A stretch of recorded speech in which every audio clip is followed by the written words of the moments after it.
안녕하세요. 세상을 보는 눈 천안통의 아나운서 김효선입니다. 지난 시간에는요, 우리 선업 스님과 함께 인연에 대한 이야기 들어봤었잖아요. 오늘 이 시간은 스님께서 행복에 대한 이야기 들려주신다고 합니다. 벌써 스튜디오에 스님 나와 계십니다. 안녕하세요. 반갑습니다. 네, 스님 반갑습니다. 네. 스님, 이번 시간에는 행복에 대한 이야기 들려주신다고 하셨잖아요. 네, 어떤 이야기인지 벌써부터 궁금해지는데 네. 살짝만 소개해 주실까요? 네. 우리는 행복 아니할 수 없고 정말 행복 아니할 수 없고 정말 행복하다. 이 얘기를 하도록 하겠습니다. 정말 행복할 수밖에 없다라는 네, 거죠. 네. 자, 벌써부터 기대가 되는데 그럼 본격적으로 스님의 강연 청해 듣도록 하겠습니다. 여러분 큰 박수로 청하겠습니다.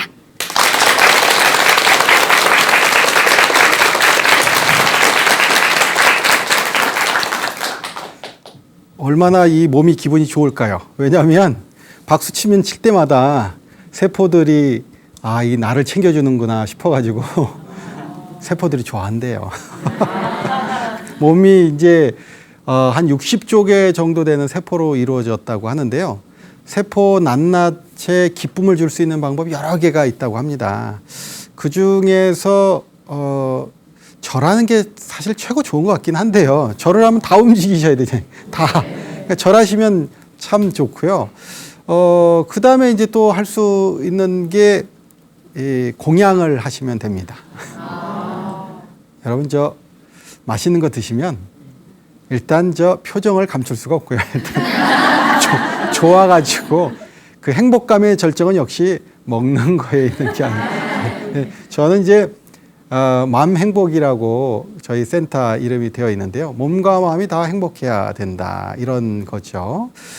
그 중에서도 특히 우리가 먹는 것으로부터 행복을 얻을 수 있겠죠. 우리가 전통적으로 차담이라는 용어가 있습니다. 다 들어보셨을 거예요. 차담이라고 하는 거. 그런데 차는 다 이제 아실 거예요. 차는 다 아시죠? 담이 이게 부수를 뭘 쓰느냐에 따라서 의미가 좀 다를 수 있습니다. 입구자를 쓰고 불화해서 쓰면 요거는 이제 먹는 거와 관련된 담자예요. 그래서 음식 담자가 되고요. 그러니까 차와 음식, 좀 유식하게 얘기하면 티 앤 푸드. 자, 그 다음에 이제 요게 말씀 원자가 붙으면 말씀 담자가 됩니다. 그렇게 되면 차와 말씀 이렇게 되는 거죠. 여러분들이 이 두 개는 혼용해서 쓰기도 하고 어떤 분들은 꼭 반드시 구별해서 쓰기도 물론 하죠. 왜냐하면 치유적으로 얘기하면, 심리치료적으로 얘기하면 음식 담자를 쓰면 차치료와 음식치료 이렇게 되고요.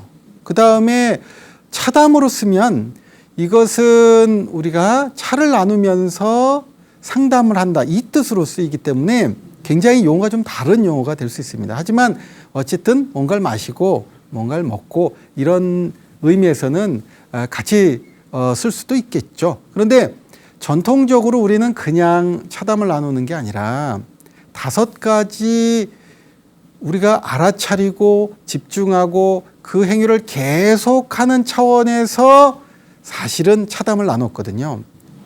자, 그 5가지를 우리는 오간계라고 보통 불렀고요. 보통 여러분 공양하러 가면 이렇게 합장하고 외우는 거 있잖아요. 네. 이 음식이 어디서 왔는가? 내 덕행으로 받기가 부끄럽네. 마음에 온갖 욕심 버리고 몸을 지탱하는 약으로 알아. 도업을 이루고자 이 공양을 받습니다. 이렇게 되어 있을 거예요.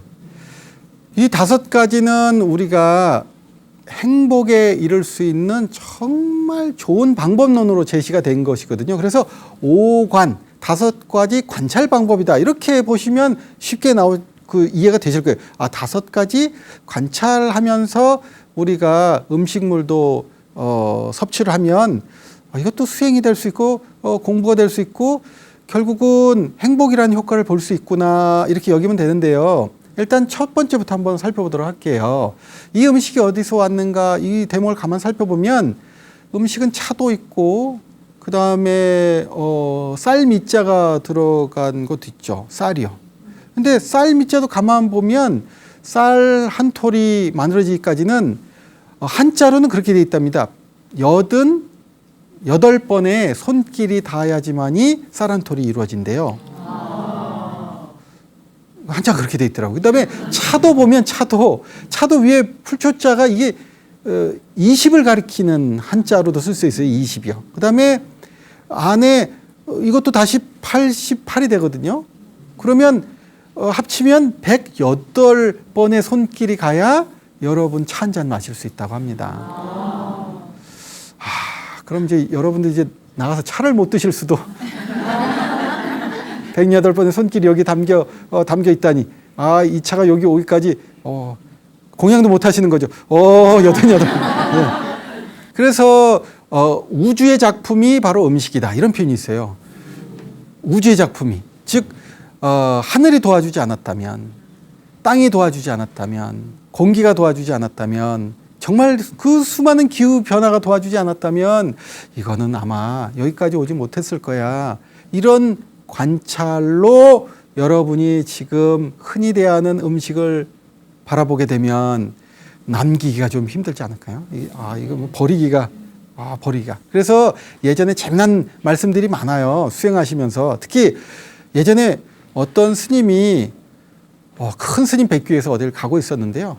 저기서 정말 스님이 막 뛰어오더라는 거예요. 지금 막 물로 그냥 뭐가 이렇게 가고 있긴 한데 봐도 잘 모르겠다 싶었는데 왜 지금 이렇게 헐레벌떡 오시냐 그랬더니 아이고 세상에 채소 씻다가 우리 가장 좋아하는 채소 뭐가 있을까요?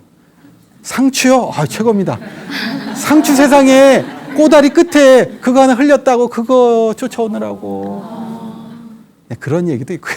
그 다음에 제 경험을 말씀드리자면 제가 통도사에 있을 적에 제가 했던 일 중에 하나가 공양간에서 공양을 준비하는 일을 제가 이제 하게 됩니다. 네, 물론 이제 그 전에는 그릇 짓고요. 그 다음에 이제 김치 썰었어요. 근데 조금씩 올라가서 쌀 씻는 데가 너무 뿌듯한 거예요. 내가 서서 쌀을 씻는구나. 쌀 씻는 것도 이렇게 뿌듯해. 쌀을. 근데 이제 너무 이렇게 갑자기 내가 조금 높아졌다 싶으니까 이 물줄기가 흔들려가지고 쌀이 세상에 바깥으로 조금 나온 거예요. 물이 나가야 될 그 곳에 쌀 몇 알이 탁 있었던 거예요. 그런데 사람이 참 운이 없어. 마침 그때 큰절에 방장쌤이 쭉 지나가시다가 그걸 딱 보시곤 그냥 가셨어요. 그냥 가셨어. 그런데 이제 공양이 이제 다 지어지고 대중이 다 모인 자리에서 갑자기 오늘 아침에 공양 준비하신 대중들은 나오세요. 이렇게 돼가지고 무릎 꿇고 또 큰절이니까 위에 분부터 잘잘못을 이야기하는 쭉 한 바퀴를 다 도셨거든요. 여기 있는 분들 저기서부터 요 끝까지 다 얘기하시는 거 쭉 돌고 나니까 한 2시간 걸리거든요. 무릎 꿇고 2시간 벌쓰고 삼천배하고 참 몸엔 참 좋긴 한데 삼천배하고 그리고 그냥 꾸지람 많이 듣고 그랬던 기억이 나는데 그게 정말 약이 됐어요. 왜냐하면 이게 어디서 온 건데 이 쌀 이 몇 톨이 어떻게 해서 여기 온 건데 그걸 모르고 세상에 함부로 하다니 그 가르침이 그렇구나.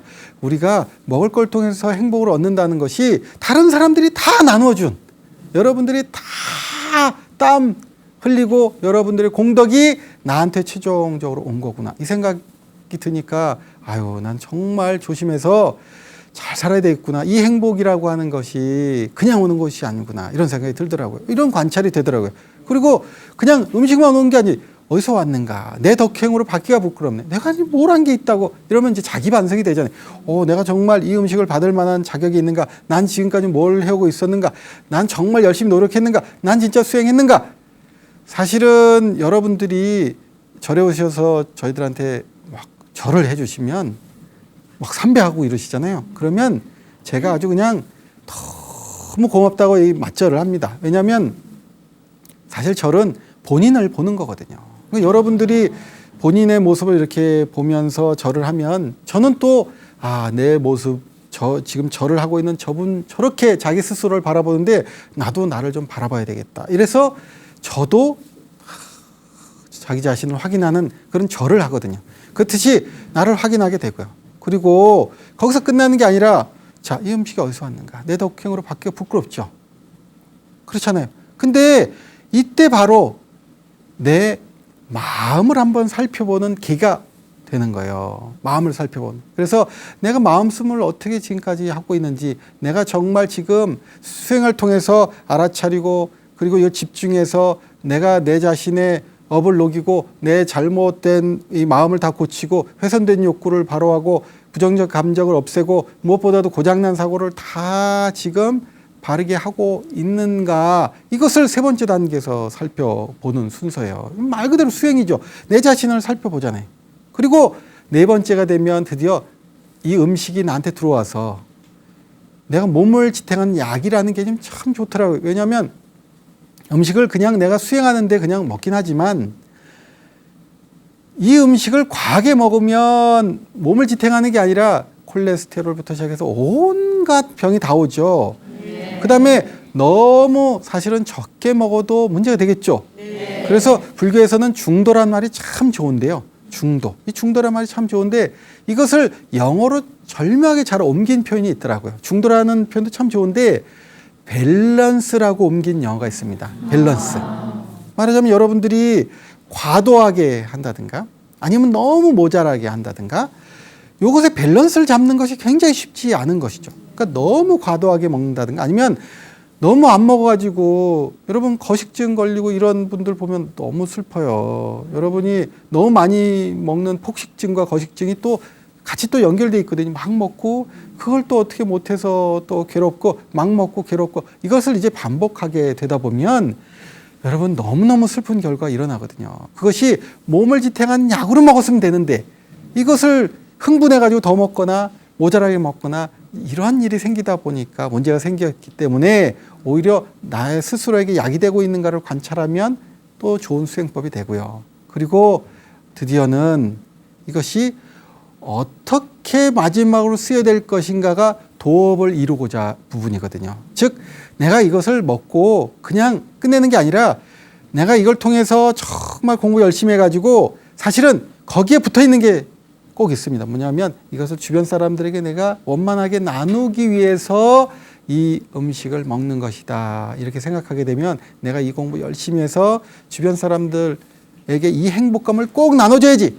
이런 생각으로 음식을 대하다 보면 실제적으로 모든 여러분이 접촉하는 음식뿐만 아니라 모든 것이 여러분들을 행복의 길로 이끌게 된다. 바로 이 말씀으로 제가 가지고 있는 먹거리를 통한 행복론 여러분들에게 들려드렸습니다.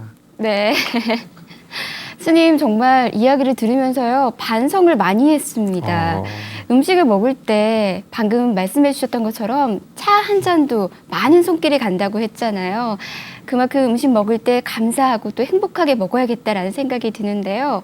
오늘의 주제가 이 풍요 속의 빈곤에서 행복해지는 거잖아요. 네. 자, 어떻게 행복해지는지도 이제 소개해 주실까요? 네, 아무래도 이제 풍요 속의 빈곤 이 부분이 참 중요한데요. 사실은 우리가 이제 빈곤에 대해서 쭉 얘기를 나눠보면 이제 정신적인 빈곤이 오게 됩니다. 사실은 먹거리를 많이 여러분들이 많이 드시게 되는데 실제적으로 문제는 정신적으로 오게 돼요. 이게 참 미묘하죠. 아니 이렇게 풍요로운데 정신적으로 문제가 오다니. 특히 요새 정신적으로 가장 문제가 되는 게 이제 외로움, 고독감 이런 것들이 이제 굉장히 문제가 되거든요. 외로움을 많이 타고 고독에 몸부림치는 사람들이요. 이 사람들의 특성이 있는데요. 외로워지면 그냥 외로워지는 게 아니라 점점 다른 사람들과의 관계로부터 자기 소외가 발생합니다. 이렇게 다른 사람 쭉 있는데 여기서부터 이렇게 하나씩 없애가다가 결국 나중에 자기 자신을 없애면 큰일 나겠죠. 요새 그런 일들이 한국이 너무 많아가지고 OECD 국가 1등인데 세상에 이런 1등이 뭐래요? 딴 거 1등 할 것도 많은데.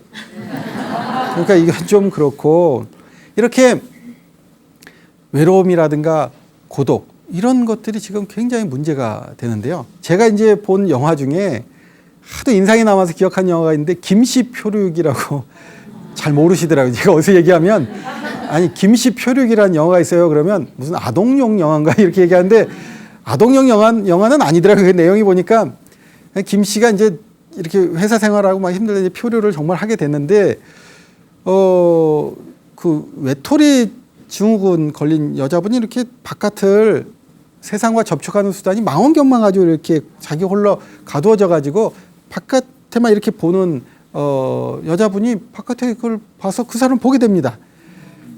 되게 황당한 일이죠. 사실은 도심에서 어디로 독립된 곳으로 가기도 어려운데 그 사람을 외톨이인 사람이 지켜보는 건 더 힘들겠죠. 그래서 은둔형 외톨이 이렇게 얘기를 하죠. 그러니까 은둔데 양쪽이 어떻게 하다 보니까 다 은둔하게 됐는데 이 사람이 나중에 다 그 은둔된 상황에서 벗어나게 되는 그런 영화예요. 그래서 표류기, 우리 마음이 표류한다. 저는 이런 생각을 해봤고요. 마음이 표류해서 외딴 곳에 정착한 것이 고독이고 그리고 그것이 외로움이다. 이런 생각을 하게 되고요. 이런 분들의 특징이 있는데요. 이런 분들의 특징이 뭐가 있냐 하면 일단 겉으로는 수줍음을 많이 탄다는 거예요. 우리가 보기에 수줍음이에요. 그러니까 그 얘기는 뭐냐면 다른 사람하고 관계를 내가 좀 안 하려고 그리고 뭔가 낯설고 누가 다가서 얘기하면 뭔가 불편한 거예요. 그러다 보니까 우리가 볼 때는 수줍어하는 것 같아요. 아, 수줍어한다. 그리고 어떤 분은 아예 대놓고 얼굴이 빨개지잖아요. 얼굴이 빨갛게. 여러분들은 얼굴이 너무 좋으세요. 여러분들은 지금 기분이 좋아서 빨개지. 자, 이게 좀 다를 수 있는데. 자, 근데 이렇게 이런 증상이 일어나고. 그 다음에 정서적으로는 마음의 거리를 이렇게 쭉 벌리게 됩니다. 마음의 거리를 이렇게 쭉 두게 되거든요. 그러니까 마음의 거리를 너무 유연하게 잘 둬가지고 그냥 뭐 한참 얘기를 서로 하고 있는데도 사실은 이 사람이 별로 정을 준 게 아니에요.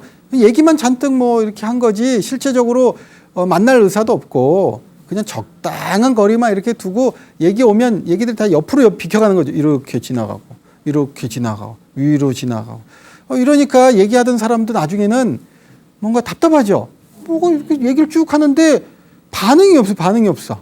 정서적으로 거리를 그냥 두고 있으니까 아이 너 그냥 얘기해라. 나는 그냥 뭐 들어도 좋고 아님 말고 뭐 이런 식으로 그냥 계속 있으니까 얼마나 불편하겠어요. 이러다 보니까 대인관계가 점점 줄어들겠죠. 이러다 보니까 사회성 발달이 점점 늦어지게 되는 겁니다.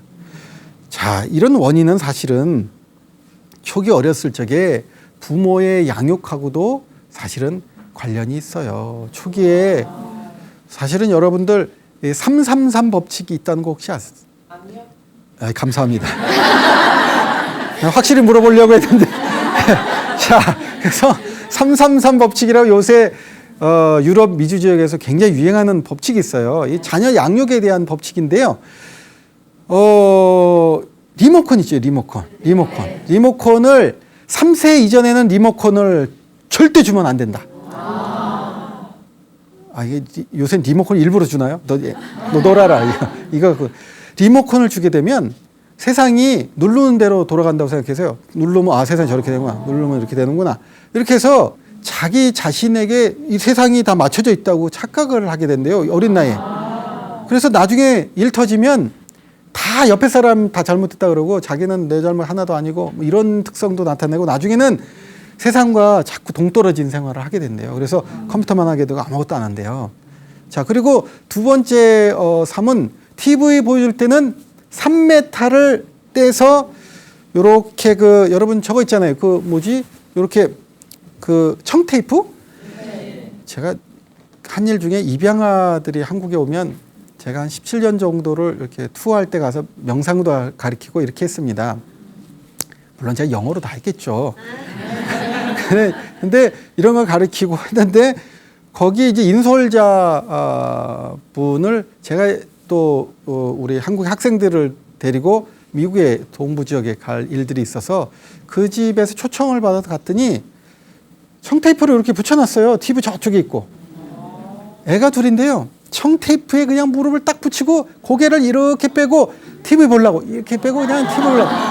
그 리모컨을 안 줘가지고 파워핸드 거기까지 가서 이렇게 눌러야 돼. 거기까지 가서 리모컨 안 줘가지고 그러니까 애가 딱 붙어서 이러고 있고 허락을 꼭 받아야 되는 거예요. 눈이 그냥 엄마한테 딴 거 이거에 저거 딴 거 돌리고 싶은데 이거 딴 거 그래도 이렇게 돼 있거든요. 그리고 세 번째 삶은 뭐냐면 아이 양육 초기 3세 때까지 양육은 한 사람이 주요 양육자 한 사람이 제발 하라는 거예요. 왜냐하면 이게 아이가 이리 갔다 저리 갔다 하면 정서적으로 굉장히 불안해져서 좀 전에 제가 그랬잖아요. 정서적으로 감당을 못한다고 사회성이 발달 안 해가지고 이래서 처음에 초기에 이렇게 양육을 하게 되면 건강한 아이가 된다는 거예요.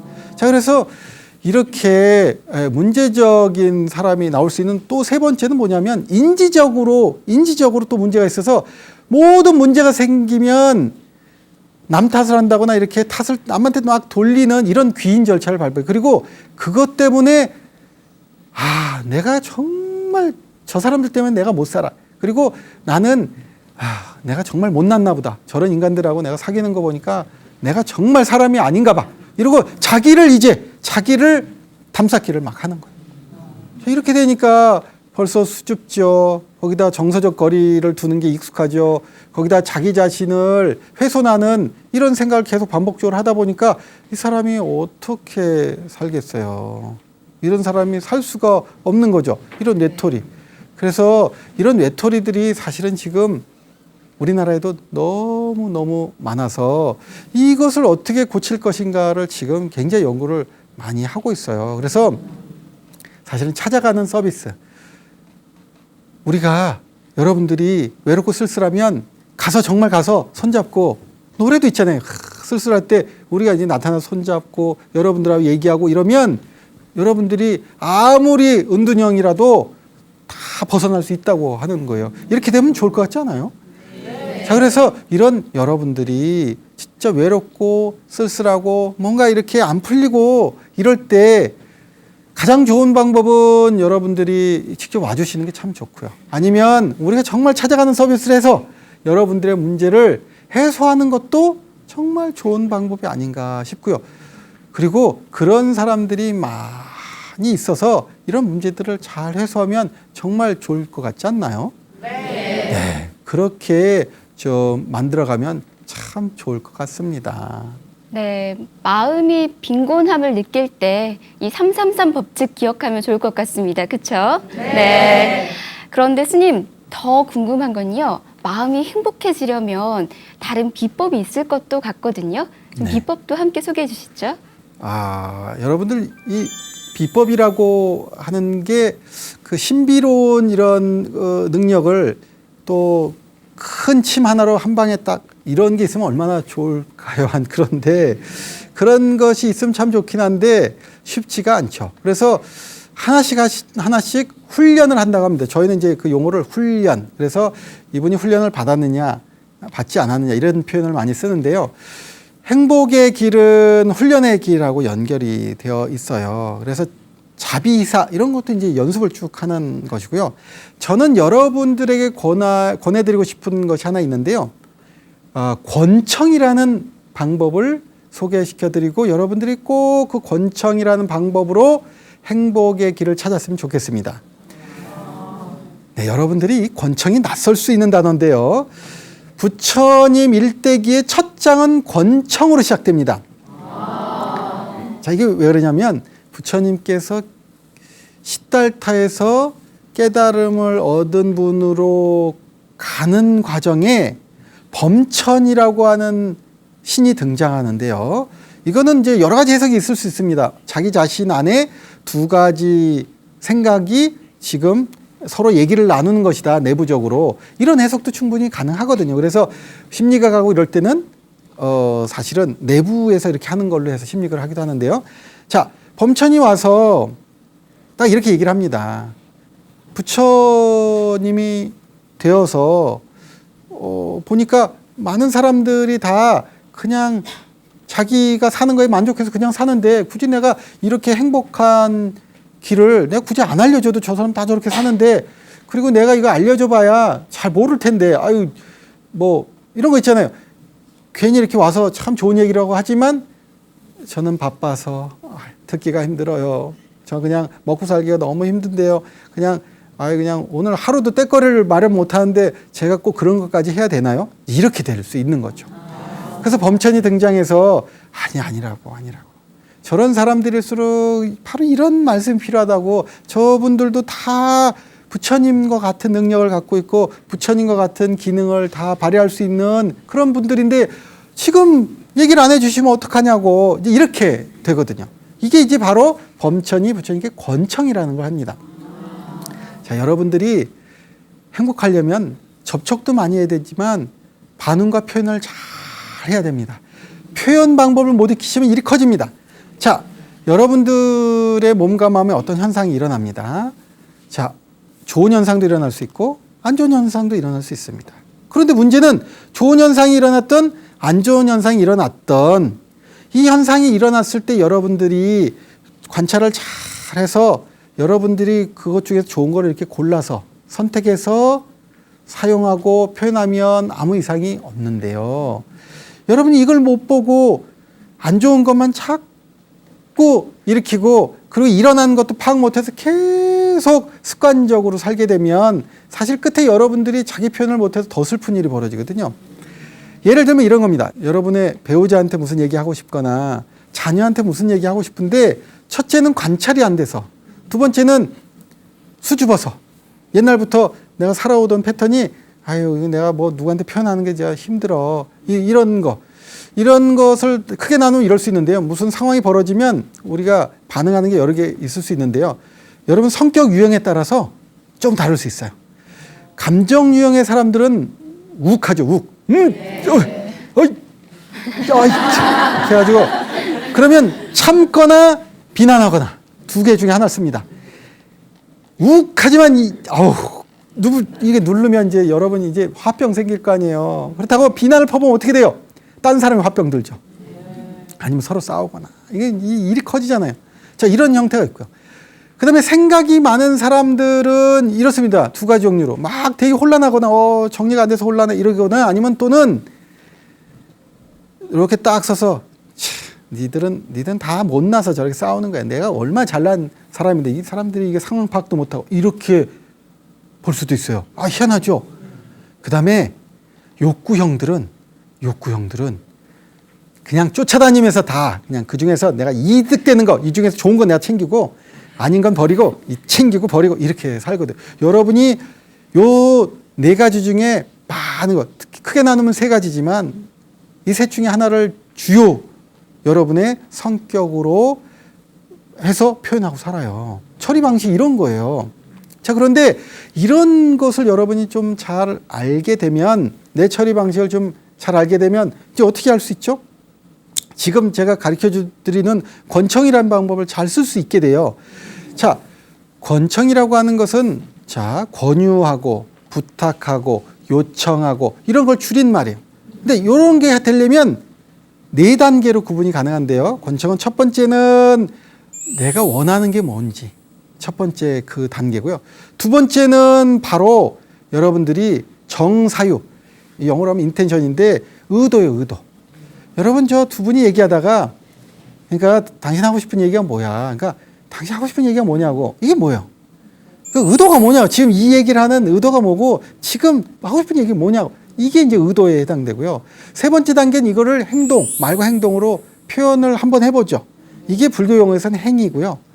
그 다음에 네 번째 단계가 이거 여러 번 하다 보면 잘 되는 게 있어요. 그러면 이제 반복적으로 하니까 이게 습관이 돼요. 이것이 업이 되는 겁니다. 그러면 보세요. 원하는 거, 그리고 그것을 여러분이 의도적으로 다시 시도하고 그것을 반복하고, 요 네 단계를 여러분들이 관찰해서 그것을 다른 사람에게 권할 건 권하고 부탁할 건 부탁하고 요청할 건 요청하고, 요것이 바로 권청에 해당되는 겁니다. 요거만 잘하시면 여러분이 하고 싶은 얘기 다 하고 살아요. 속 정말 확실하게 풀 수 있는데, 문제는 이런 겁니다. 자, 보세요. 자, 배가 고파. 배가 딱 고파. 배가 고픈 거는 원하는 거죠. 배가 딱 고파. 그런데 여러분들이 이것을 어떻게 해소하려면 어떻게 해야 돼요? 먹어야 될 거 아니에요. 자, 요게 의도입니다. 먹어야지. 그래서 한번 어디 가서 뭘 먹습니다. 행동을 했죠. 그리고 이거 맛있어. 그래서 반복적으로 거길 가거나 맛이 없어서 반복적으로 거길 가지 않거나 이게 전부 습관인 거예요. 그게 업이 되죠. 앞에 반복적으로 해서 좋은 게 반복되면 선업이 되고요. 안 좋은 게 반복되면 불선업이 돼요. 근데 이것을 잘 여러분이 의도 파악을 해서 잘 챙겨서 살면 여러분들이 정말 행복하게 사는 거고요. 이걸 못 챙기면 문제 생깁니다. 자, 다시 돌아가서 이렇게 얘기를 드릴게요. 배가 고픈데 이게 내가 진짜 원하는 건지 가짜로 원하는 건지 이게 구분이 안 되면 어떻게 되죠? 무슨 얘기냐면 여러분들이 안 좋은 습관에 걸리면 이게 내가 진짜 원하는 건지를 판단을 못하는 그런 순간이 와요. 그게 뭐냐면 이런 거죠. 당뇨. 배가 계속 고파. 그래서 뭐 자꾸 먹어. 근데 이거 어떻게 되는 거예요? 이거 먹으면 큰일 나죠? 네. 자, 욕구가 이게 진짜 필요한 욕구인지 불필요한 욕구인지를 여러분이 판단을 해야 되는데 이거 판단을 못하면 좋지 않은 의도가 계속 발생하는 거예요. 그러면 어떻게 돼요? 안 좋은 행동하고 또 반복하고 안 좋은 행동하고 또 반복하고 뭐가 바라는 게 있으면 또 그거를 또 시도하고 반복하고 안 좋은 결과 계속 일어나고 이러다 보니까 우리는 그 상황에서 뭐라 그러냐면 고통스럽다. 힘들다. 아, 너무 힘들다. 이렇게 얘기를 하는 거죠. 특히 이런 사람들이 같이 만나면 갈등이 생깁니다. 이러면 사회적 고통이라는 게 생겨요. 관계와 관계 사이 갈등. 이러면 일이 더 커지죠. 네. 이 사람들이 서로 뭘 원한다고 난리가 나고 서로 멱살 잡고 싸우고 다투고 이러다 보면 마음씨 좋은 사람이 먼저 모임에서 나가버려요. 불행한 사람 둘만 딱 모으면 모임 자체를 다 파괴할 수가 있어요. 불행의 집단으로 만들 수 있어요. 그렇기 때문에 우리가 정말 제대로 자기 자신이 원하는 걸 알고 의도를 제대로 파악해서 시도해보고 그것을 계속 잘 반복해서 좋은 습관을 들이게 되면 여러분들 이번 생 그냥 운명이 행복으로 쭉 바뀌게 되는 계속 행복, 쭉 행복. 확실히 행복할 수 있으니까 여러분들 이 행복의 길을 잊지 마시고요. 집에 가셔서 잘 실천하시면 여러분 최고로 멋진 삶을 사실 수 있게 되실 겁니다. 이것이 바로 행복의 비결이 되겠습니다. 네. 행복의 비결, 여러분 솔직해져야 된다라는 거 잊지 마시면 좋을 것 같습니다. 오늘 정말 멋진 강연해 주신 우리 스님께 여러분 큰 박수 부탁드립니다.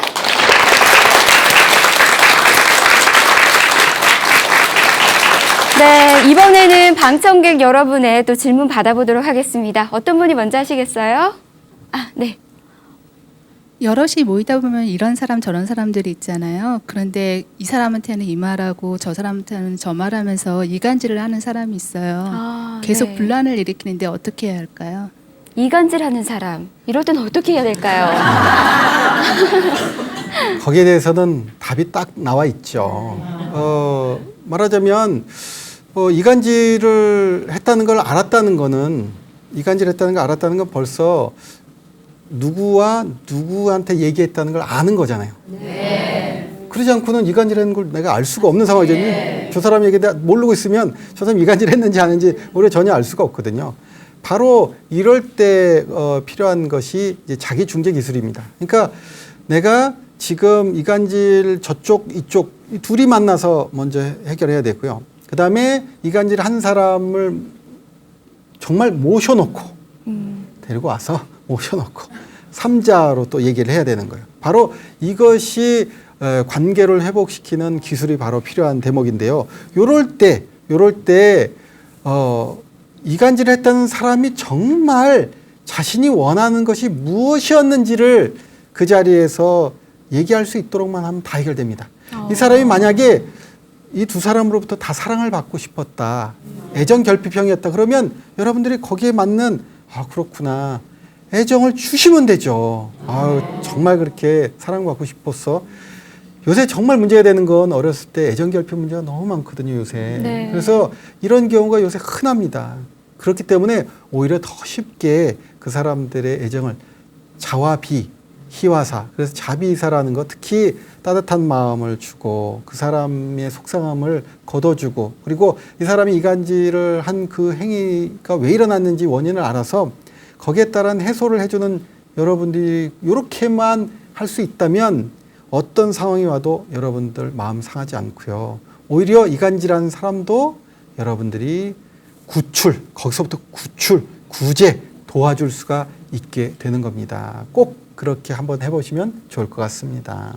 네, 스님 좋은 말씀 감사합니다. 자, 다음 분도 한번 질문 받아보겠습니다. 어떤 분이 하시겠어요? 네, 뒤에 분이시네요. 네. 저는 세일즈 쪽에 관심이 있는데요. 세일즈는 사람을 매혹시켜야 한다고 들었거든요. 사람을 매혹시키려면 상황 파악을 빨리 해야 되고 구미가 있어야 된다고 들었는데요. 사람을 빨리 파악할 수 있는 능력은 어떤 것인가요? 네, 참으로 고맙습니다. 그 세일즈 얘기를 하셨는데 사실은 세일즈의 가장 좋은 점은 이 자신의 능력을 사실은 활용해 볼 수 있다는 점이 될 수 있는데요. 문제는 세일즈에서 가장 쉽지 않은 점은 진솔성이라고 합니다. 왜냐하면 이것이 내가 소유를 더 많이 하겠다는 목적으로 하기 시작하면 그게 뭐냐면 이게 바로 의도의 문제가 됩니다. 내가 세일즈를 물건을 팔긴 파는데 이것으로 인해서 나도 좋고 상대도 좋은 물건이라고 하면 사실은 물건을 파는 게 아니라 마음을 파는 게 되겠죠. 여러분이 마음을 그 사람에게 나눠주는 것이 될 수 있는 겁니다. 그러면 여러분들이 이렇게 마음을 나눠주는 일을 사실 내가 하겠다 그러면 마음을 나눠주는 세일즈 펄슨이 되겠죠. 이게 뭐냐면 이제 하도 세일즈 맨이 많으니까 사실은 뭐 여러분들 레이디가 많으신데 세일즈맨 좀 그렇지 않아요? 세일즈 우먼 뭐 이러기도 그렇고 그냥 세일즈 펄슨 하면 될 일을. 그래서 네. 여러분이 뭔가를 파는데 이것이 판다는 건 사실은 주고 나한테도 뭐가 오는 거잖아요. 네. 주는 거로 끝나는 게 아니라 주고 받는 거잖아요. 그런데 나는 여기 요만큼 주고 받기는 이만큼 받으려고 의도가 개입되기 시작하면 그때부터 어떻게 돼요? 상대를 파악하는 거 다 필요 없고 내가 여기 물건에 딱 잡혀가지고 이 물건 어떻게든가 그냥 확 주고 저기 있는 거 내가 다 뺏어와야지. 이러면 뭐가 안 보이게 되냐면 그 사람이 안 보이게 됩니다. 그리고 그 사람의 마음이 안 보이게 되고요. 그리고 그 사람으로부터 오는 것을 무시하게 됩니다. 자, 여러분들이 정말 저 사람이 내 물건을 사줘서 조그만 정말 액수의 돈이 될 수도 있고 뭐가 될 수도 있는데요. 바로 이 부분을 여러분들이 소중하게 여기지 않으면 그다음부터 여러분이 물건 팔 때마다 이제 점점 부담스러워지겠죠. 물건 팔 때마다 문제 생기고 또 생기고 또 생기고 그러다 보면 나중에 그것이 다 나한테로 돌아와서 내가 이제는 더 이상 뭔가를 팔기에 부끄러워지는 그런 사람이 되거든요. 그래서 사실은 물건을 파는 것이 마음을 나누는 것이다. 이렇게 생각을 좀 먼저 바꿔주시고요. 요게 지금 나 그리고 상대 그리고 이 가운데 왔다 갔다 하는 것 이 모든 것이 우리를 다 키우고 우리를 다 살게 하고 우리에게 다 도움이 된다고 이렇게 되면 여러분들은 드디어 단순한 세일즈가 아니라 결국은 보시를 통해서 나도 좋고 상대도 좋고 결국은 이 보시의 생활을 통해서 정말 삶이 멋져지는 그래서 결국은 이 사회가 행복으로 가득 찬 이 관계들이 다 회복되니까요. 그런 사회가 되는데 여러분들이 디딤돌을 놓는 그런 역할을 하게 되지 않을까 싶습니다. 이야, 정말 멋진 말씀이셨습니다. 스님 정말 감사합니다. 좋은 네. 말씀. 네. 오늘 질문해주신 두 분에게도 감사드립니다. 정말 이제는 스님을 보내드려야 할 때가 된 것 같습니다. 아마 시청자분들도 많이 아쉬워할 것 같은데요. 저희 불교TV, BTN 불교TV 분들에게도 끝으로 마지막 한마디 부탁드립니다. 네, 저는 권청이란 말씀을 오늘 드렸는데요. 여러분들이 권유하고 그리고 부탁하고 그리고 요청하고 참 쉽지 않은 일이잖아요. 살면서 정말 잘 안 되는 일이 이런 것일 겁니다, 여러분들. 그런데 자기 자신이 정말 원하는 것을 찾아서 내가 정말 의도가 괜찮은 그것을 확인하고 다른 사람들과 자꾸 표현하고 나누고 살게 되다 보면 여러분들 지금 요 옆에 있는 사람 온기 나눴듯이 다른 사람들의 슬픔을 다 여러분들이 닦아주실 수 있게 될 것 같습니다. 그래서 여러분 권청을 통해서 서에 있는 모든 아픔을 같이 닦아주는 보살의 길 우리 함께 갔으면 너무너무 좋겠습니다. 화이팅입니다, 여러분. 네, 스님께 여러분 큰 박수 부탁드립니다. 감사합니다, 스님. 네, 오늘 이렇게 선호 스님과 함께 정말 행복과 인연에 대한 이야기 들어봤습니다. 참 마음이 따뜻해지고 또 솔직해져야겠다라는 생각이 드는데요. 여러분은 어떠셨나요? 저희 천안통은 다음 시간 더 알차고 행복한 이야기로 돌아오도록 하겠습니다. 여러분 선물하십시오. 네, 감사합니다.